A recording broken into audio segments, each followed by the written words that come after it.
I'm going to read from a book called According to the Rolling Stones.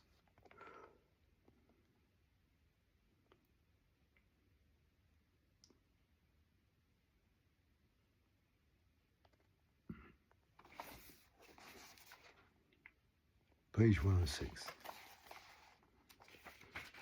Page 105, Chapter 5, Closing the Curtain. This is written by Mick Jagger. There were many things going on. We wanted to move on from being a pop group. We wanted to be more grown up. On the other hand, we wanted to take loads of drugs and have lots of girlfriends. Okay, Keith Richards speaking. When we got busted at Redlands, it suddenly made us realise that this was a whole different ball game, and that was when the fun stopped. Up until then, it had been as though London existed in a beautiful space where you could do anything you wanted. And then the hammer came down, and it was back to reality.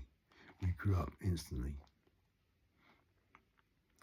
There was a realization that the powers that be actually looked upon us as important enough to make a big statement and to wield the hammer. But they'd also made us more important than we ever bloody well were in the first place. Hence, you got the Who Breaks a Butterfly on a Wheel piece, which from the Times was a pretty heavy editorial. I think it's still considered one of their boldest editorials. I don't know what that means. At the same time, nobody knew how long this summer of love would go on for. You were just trying to milk this good time for all it was. If we'd still been on the road, perhaps we wouldn't have gotten busted, but something else would have happened.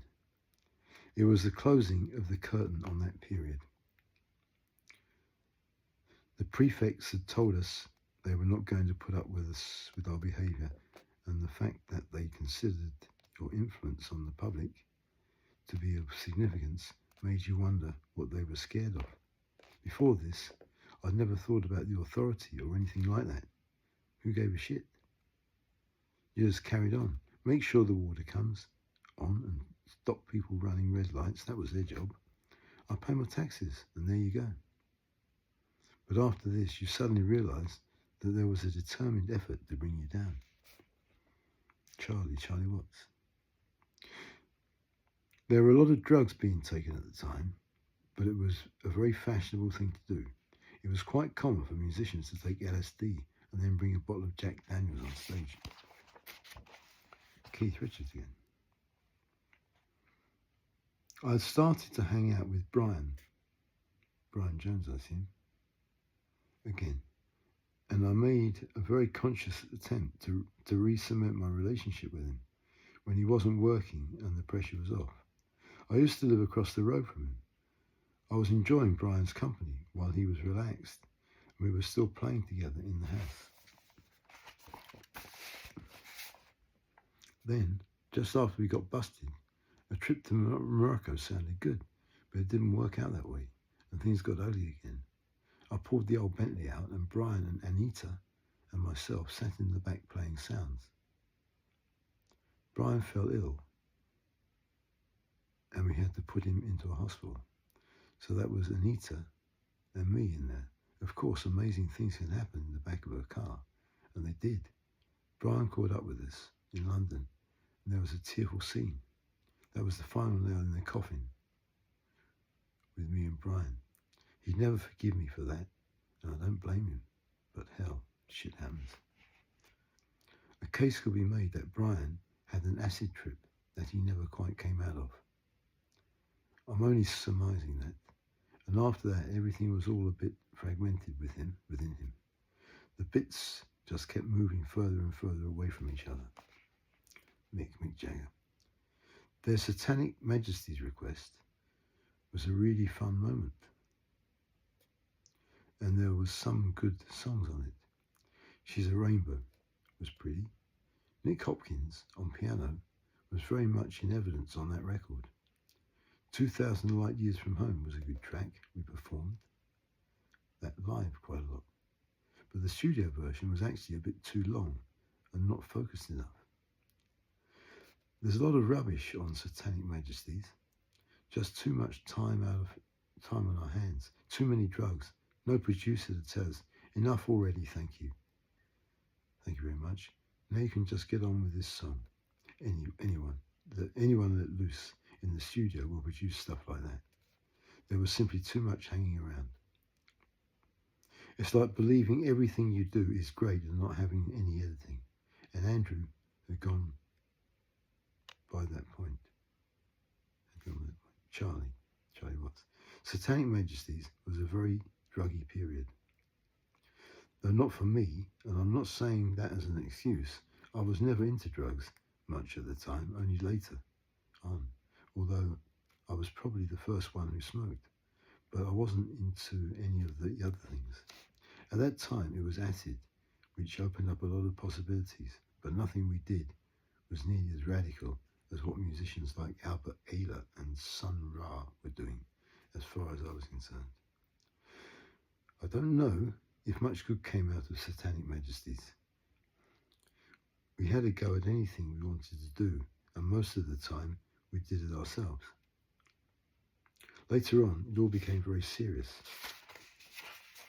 And if you wanted a tabla on a track, you'd ask an Indian musician to come in and play it. Nowadays, you could just sample the greatest tabla player in the world and play it on a keyboard. In those days, if you wanted a tabla, you had to try and play the thing, which is what we all did. Mick would be banging away on something, I'd be banging something. It was, let's play this song together. This song together. It was actually a lot of fun rather than a musical revolution. I don't think the songs were as good as a lot of the music we did before or after. Not by a long way, but that happens. It wasn't one of our great records, although it was a very interesting time. Sometimes you listen back to some of the music later on that is really quite good and which we've forgotten about. But I don't think that's true of Satanic Majesties. Keith. I can remember virtually nothing of those sessions. It's a total blank. We were pretty much the way we look on the cover. The thing I remember most about making Satanic Majesties is that cover. We went to New York with Michael Cooper and met a Japanese guy who had a camera that could produce a 3D effect. We built a set on acid, went all around New York getting the flowers and the rest of the props. We were painting it, spraying it. We were just loony. And after the Beatles had done Sgt. Pepper, it was like, let's get even more ridiculous. We were also fighting these legal battles, which were just one of the reasons why the record is so weird. Your mind is totally taken up with all this other shit, and at the same time, you're still trying to carry on with your vacation. So in spite of the fact that the hammer had come down, it was like, I'll carry on being nuts for a bit. So really, it was a very stoned time, a lot of which came from the concussion of the hammer. Although, in fact, the whole impact of the hammer only took effect on the next record. Mick Jagger. The reason Andrew Oldman left was because he thought that we weren't concentrating and that we were being childish. It was not a great moment, really, and I wouldn't have thought it was a great moment for Andrew either. There are a lot of distractions, and you always need someone to focus you at that point. That was Andrew's job. Also, Andrew didn't seem to know exactly what he wanted to do. He wanted to be this, that, and the other. He thought he would make lots of money in business, but he spent all his money on peripheral projects. Keith. Andrew did kind of disappear around the time of the drug bust, but I wouldn't say that he was the first thing on our minds at that point. When you get busted, you're not really thinking about who, why, and what. You're just thinking, how do I get out of this? But this absence did add to a sense of where we were going or not going, and that it wasn't where we thought we wanted to go. So probably it's not being with us. He's not being with us. He went into the shadows, contributed to a growing distance between us. Charlie. I always look upon Andrew as an entrepreneur more than a manager, although maybe it's the same thing. I don't think really we needed a manager, to be honest. Keith. There is a change between the material on Satanic Majesties and Beggar's Banquet. I'd grown sick to death of the whole Maharishi Guru shit and the beads and belts. Who knows where these things come from, but I guess it was a reaction to what we'd done in our time off, and also that severe dose of reality. A spell in prison at Wormwood Scrubs would certainly give you room for thought. I was effing pissed with being busted, so it was, right, we'll go and strip this thing down. There's a lot of anger in the music from that period.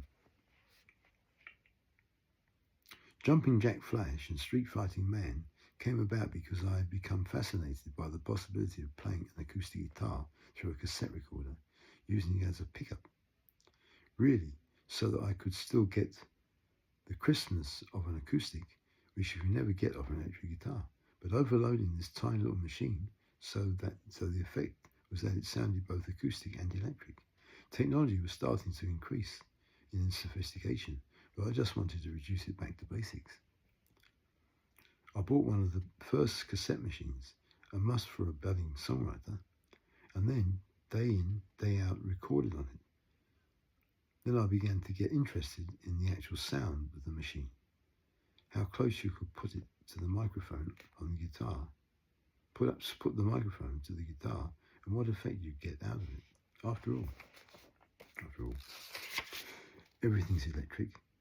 Even anything you hear played by Segovia has gone through a microphone and some form of electric stimulation before you hear it. This little box was always with me. It was like my notebook. The first thing I figured the technique out. I was playing into it, strumming away, and I crashed out. I listened back to the tape the next morning and heard the guitar getting closer and closer to the microphone, and I was intrigued by the possibilities. When we were in the studio, I would bring in that little Philips cassette recorder, get a wooden extension speaker, plug into the back of the recorder, shove a microphone in front of the speaker in the middle of the studio and record it. We would all sit back and watch this little microphone record the cassette machine in the middle of the studio at Olympic, which was the size of Sadler's Wells. Then we go back, listen to it, play over it, mash it up, and there was the track. Mick Jagger. I remember the recording sessions for Jumping Jack Flash and not liking the way it was done very much. It was a bit haphazard, and although the end result was pretty good, it was not quite what I wanted. The fidelity wasn't that great. It wasn't quite as in your face as we could have been, as it could have been. What was a watershed moment was creating a promotional film for it, which was very much groping in the dark compared to the way music videos developed. Charlie Watts. Jumping Jack Flash was recorded at Olympic. We were doing it deliberately for a single. Keith is playing my floor tom on it to give the boom da sound. Now you just program it and loop it or something daft like that. The sound on Jumping Jack Flash is very close together because we do sit close to each other in the studio, which to most engineers amazement, much to the engineers' amazement nowadays. Nobody does that anymore, really. Street Fighting Man was recorded on Keith's cassette with a 1930s toy drum kit called a London Jazz Kit Set, which I bought in an antique shop and which I've still got at home. It came in a little suitcase, and there were wire brackets you put the drums in. They were like small tambourines with no jangles. The whole kit packs away. The drums go inside each other. The little drum goes inside the snare drum in a box with the cymbal. The snare drum was fantastic because it had a really thin skin with a snare right underneath, but only 2 strands of gut. Keith loved playing with the early cassette machines because they would overload, and when they overloaded they sounded fantastic, although you weren't meant to do that. We usually played in one of the bedrooms on tour. Keith would be sitting on a cushion playing the guitar, and the tiny kit was a way of getting close to him. The drums were really loud compared to the acoustic guitar, and the pitch of them would go right through the sound. You'd always have a great backbeat. Street Fighting Man is a funny song to play on stage in an era when you don't fight in the street anymore. To play this song is fantastic, but the lyrics are very much about the events of 1968 in Paris, which is where Mick wrote it. It was political. Not that it was going to change the world, but it was extremely influenced by what was going on a very strong song about what happened at the time. Keith Richards. Mick was writing most of the lyrics. Sometimes I might have suggested what the theme was going to be, maybe even the first verse, and then I'd say, where do we go from here? The working class lyrics came from Mick, which I think was his reaction to the hammer coming down. It was a period when I wouldn't know what he was going to come out with next. Take Sympathy for the Devil, for example. Lyrically, that was all his. I was just trying to figure out whether it should be a samba or a goddamn folk song. Let's check what that's done.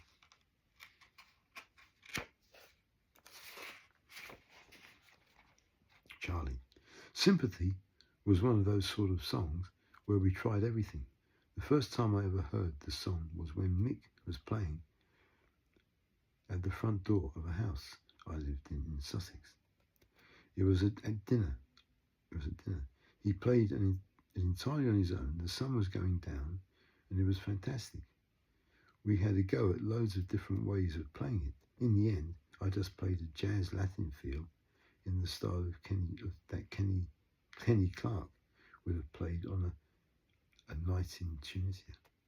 Not the actual rhythm he played, but the same styling. Fortunately, it worked, which was a sod to get together. It wasn't, but because it was a sod to get together. Mick.